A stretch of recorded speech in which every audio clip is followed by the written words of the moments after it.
नमस्कार मित्रमैत्रिणींनो, आपल्या आजच्या सुंदर कथेचं नाव आहे शॉक. सुमित्राबाई बँकेतून मॅनेजर म्हणून निवृत्त झालेली एक अत्यंत प्रॅक्टिकल महिला. माझा नवरा हयात नाही. माझा एकुलता एक मुलगा आदित्य पुण्यात एका मोठ्या IT कंपनीत ₹1,25,000 महिना कमवायचा. गेले काही महिने आदित्य माझ्याशी खूप तुटकपणे वागत होता. तो राधिका नावाच्या एका मुलीच्या प्रेमात पूर्णपणे आंधळा झाला होता. राधिका स्वतःला एका मोठ्या NGOची प्रमुख म्हणून सांगायची आणि सोशल मीडियावर तिचे खूप सारे फॉलोअर्स होते.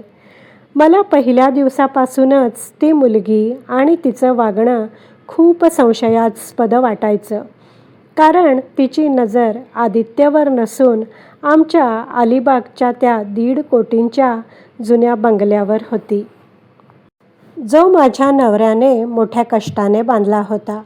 मी आदित्यला समजावण्याचा खूप प्रयत्न केला, पण तो ऐकण्याच्या मनस्थितीतच नव्हता. तो अपमानाचा दिवस आणि मुलाची ती मागणी.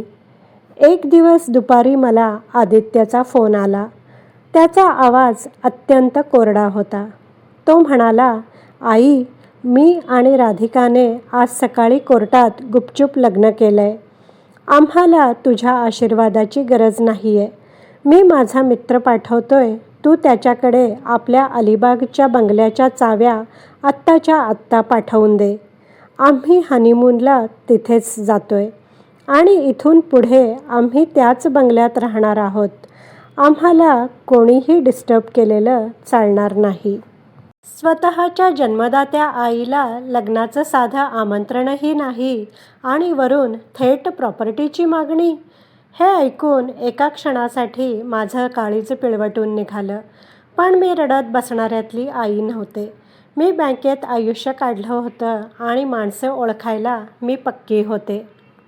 मी अत्यंत शांत आवाजात म्हणाले, "ठीक आहे बाळा, तू तुझा संसार सुखात कर. मी चाव्या आणि तुमच्यासाठी एक लग्नाची खास भेट, वेडिंग गिफ्ट पाठवून देते." सत्याचा स्फोट आणि 3 तासानंतरचा तो थरार. आदित्य आणि राधिका अलिबागच्या त्या बंगल्याच्या बाहेर गाडीत बसलेले होते. तेवढ्यात माझा मित्र तेथे पोहोचला.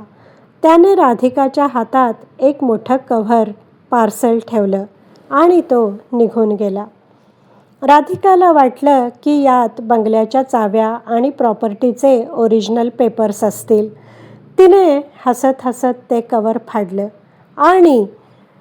आणि आतली ती फाईल बघताच राधिकाने अशी काही भयंकर किंचाळी फोडली की आदित्य घाबरून ते बघतच राहिला.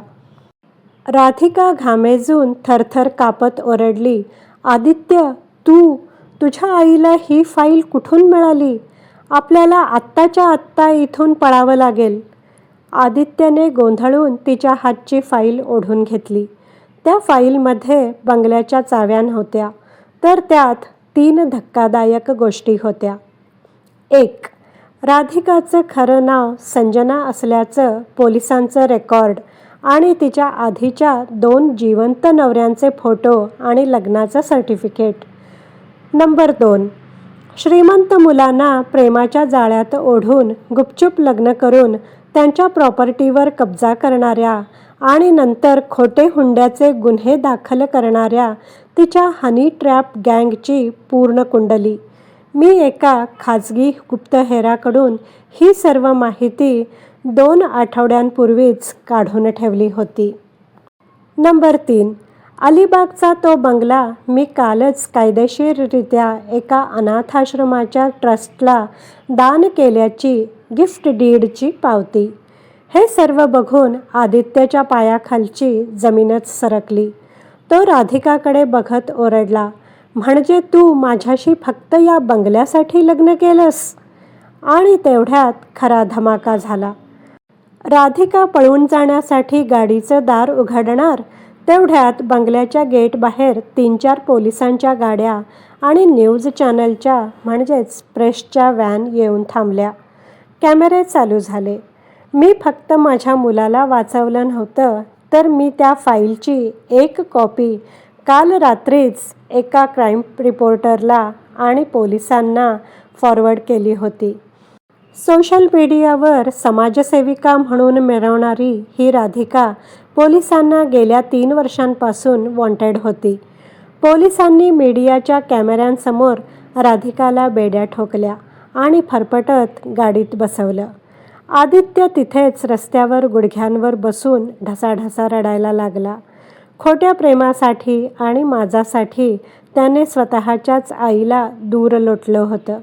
पण त्याच आईने स्वतःची 1.5 कोटींची प्रॉपर्टी दान करून आज आपल्या मुलाचं आयुष्य आणि इज्जत एका भयंकर गुन्हेगारी जाळ्यातून वाचवली होती. खोट्या प्रेमात आंधळ्या झालेल्या मुलाला आणि संपत्ती हडपायला आलेल्या भामट्या सुनेला आईने डोक्यालिटीने कसा शॉक दिला. ही कथा तुम्हाला कशी वाटली हे कमेंटद्वारे नक्कीच कळवा. व्हिडिओ आवडला असेल तर लाईक करा, शेअर करा, कमेंट करा आणि माझ्या चॅनलला सबस्क्राईब करायला विसरू नका. व्हिडिओ पाहिल्याबद्दल धन्यवाद.